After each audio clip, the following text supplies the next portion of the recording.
Some More Good News Season 2 is all about people doing good through following their passions, good for their own souls and for others. I'm Kate Cherichello, and welcome to today's episode. Let's spread a little more goodness in the world. Today's guest is Kelly Wray, and I am so excited for this excuse to see her face because it has been forever.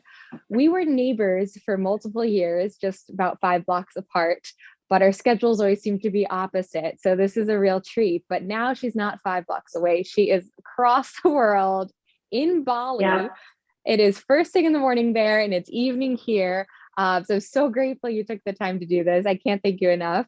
And Kelly and I met in casting director Scott Wojcik's commercial class years ago and stayed in touch. I remember that. I said we still have some recordings of those some of those class moments. Oh God.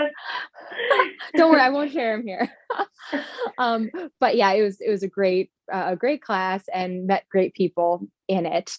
And now Kelly is in Bali, and it came out of the blue because it was just an Instagram post one day. I'm sure Kelly is going to expand on how it came to be. But in December, she posted on Instagram, I bought a one-way ticket to Bali, goodbye, New York. And I can't wait for her to share this story with you. So Kelly, thank you for being here. And just first question, nice and simple, you take it wherever you'd like, is who are you and what do you do in your own words? Yes. Well, first I want to say thank you for having me on. This is so great. And to go back to meeting in Scott Wojcik's class, I remember I was so blown away by your work in that class because you would just look at a sheet and then have it memorized in 30 seconds. I was like, how is this possible? She's amazing. Well, thank you. You always did such a great job in the class. It was so great to watch you work. But just let you know, after all these years, that has always stuck with me, that I was so blown away by your talent. Wow. Thanks, Kelly. Yeah. So yes, I'm Kelly Wray. I'm a health coach, and I'm also in training for being a health coach. As our friend just said, I am living in Bali from New York, where I've lived for the past 9 years, and I felt like I needed a change. And 2020 brought on a change about what I want to do in my life and where I want to live and how I want to be of service to others. Amazing. And then can you expand? Second question is how you got here. Can you expand on that journey from being actor in New York to being health coach in Bali? Right. Well, 2020, as we know, a lot of people lost their jobs. There was no work for actors or anybody in general. And I felt like I needed to be of service. I felt like I wasn't helping people in my life. And I felt that it was a knowing that I needed to be helping people with their health. About 9 years ago, I was diagnosed with an autoimmune disease and Hashimoto's. A lot of women have Hashimoto's. But I got in such a bad place with it that I was tired all the time. People were talking to me in English, my native tongue, and I couldn't understand them. I was so tired and everything was blurry, and I was always canceling on people because I could never get out of bed or doing anything, or even memorizing scripts. I just couldn't do it no matter how much I studied because I was just so exhausted.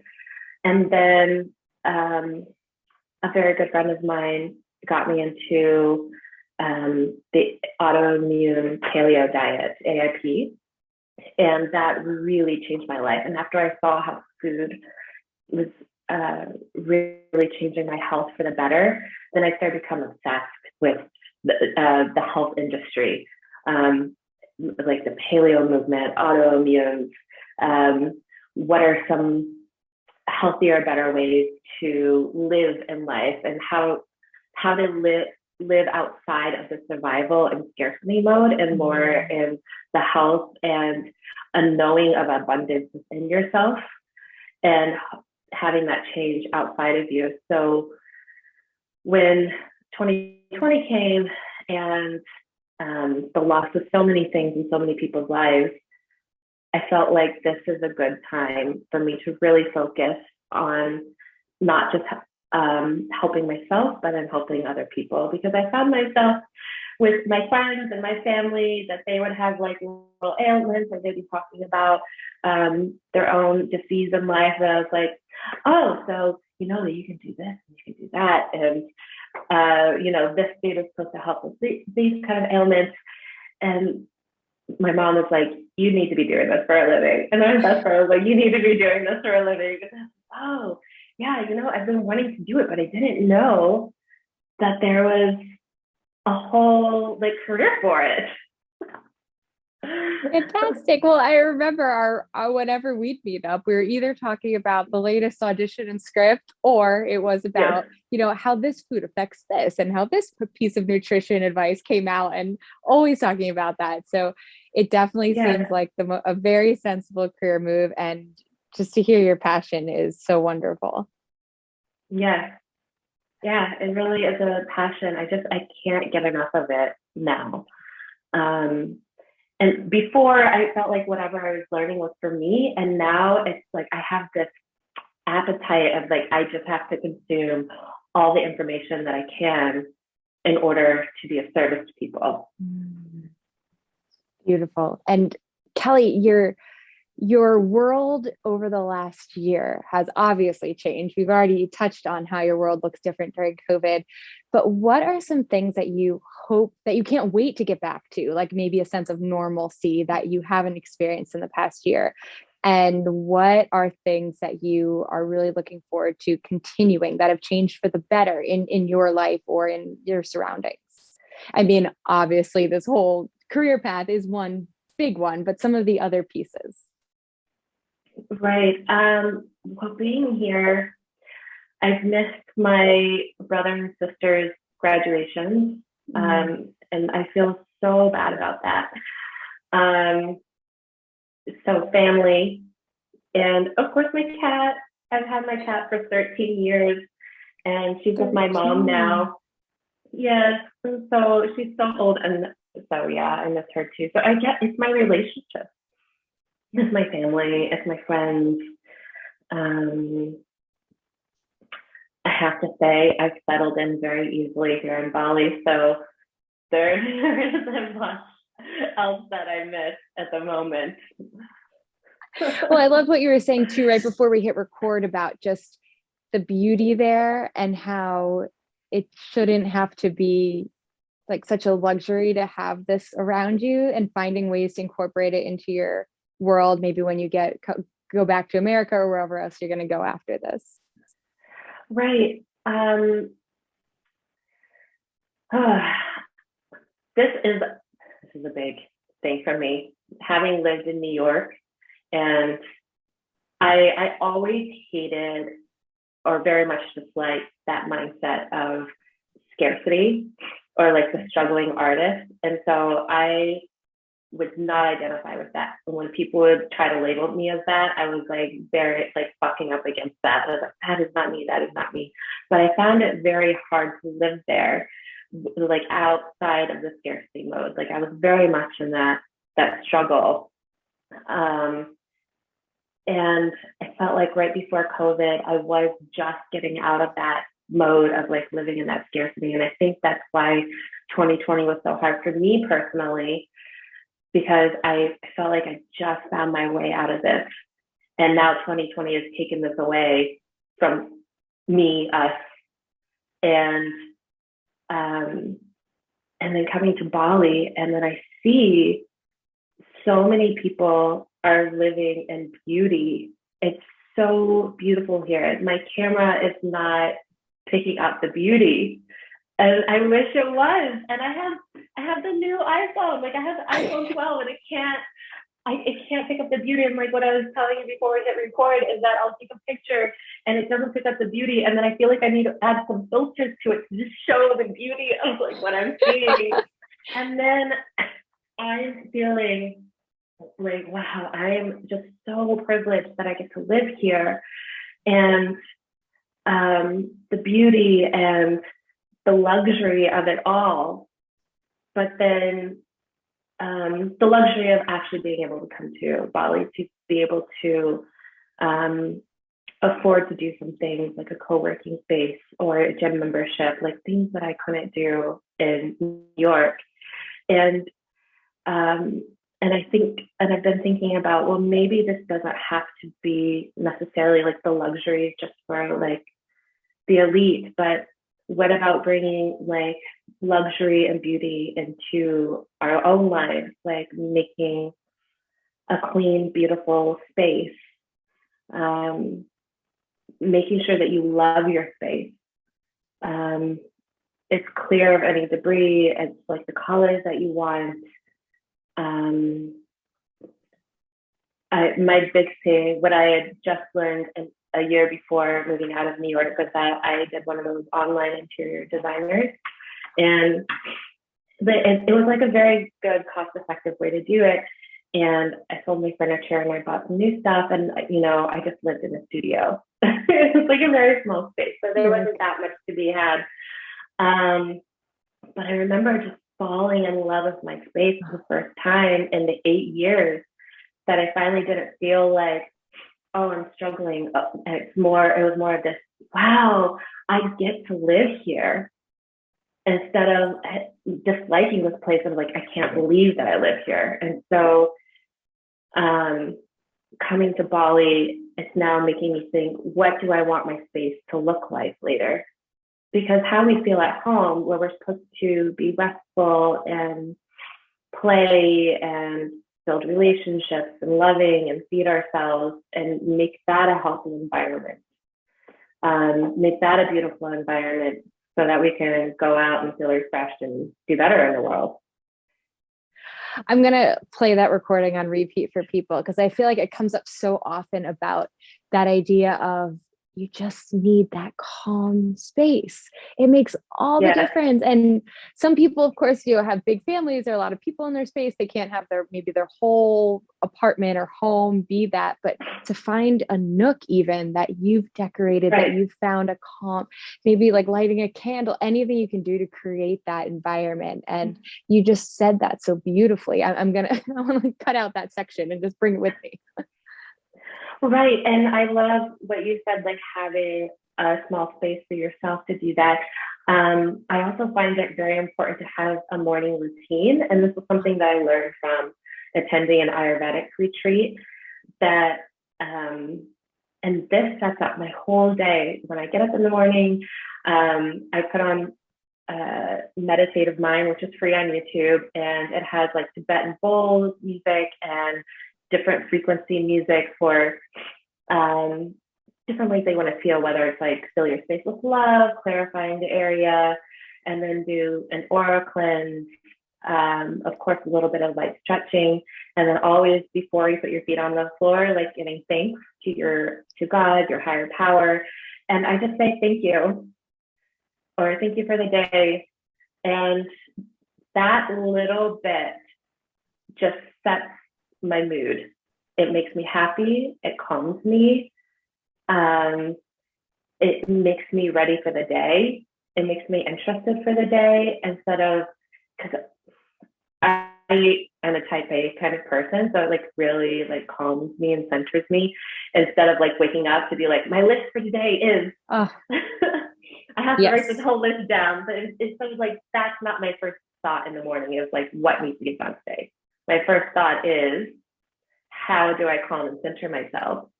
And I can't wait to feel good right now at this moment. And then whatever comes in the day comes and you take it. But at least there's those few moments that are very easy, free. Yes. Set your space up, your bedroom in the morning, to just get ready for the day. I love that.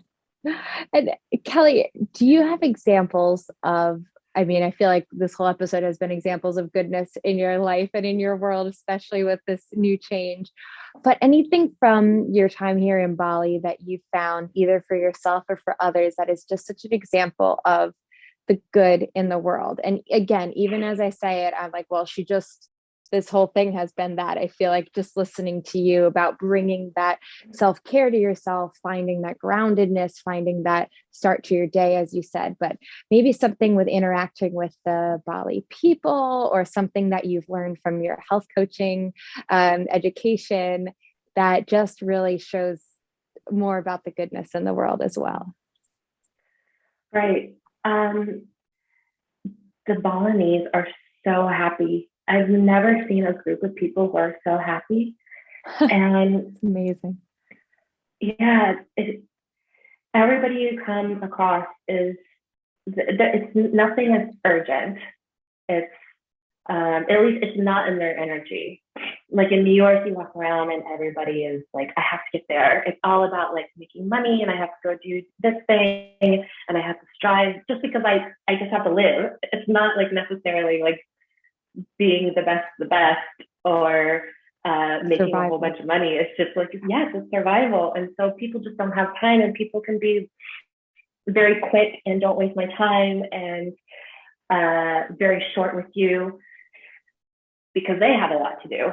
But here, people are like, well, it's all about prayer and like a softness. They believe in like these three spirits. Like there's the ground spirit, which like in Western culture, we probably call it like the devil, you know, and then there's like the world spirit, which is like on the plane with us, and then there's like the higher spirit, which we would call God.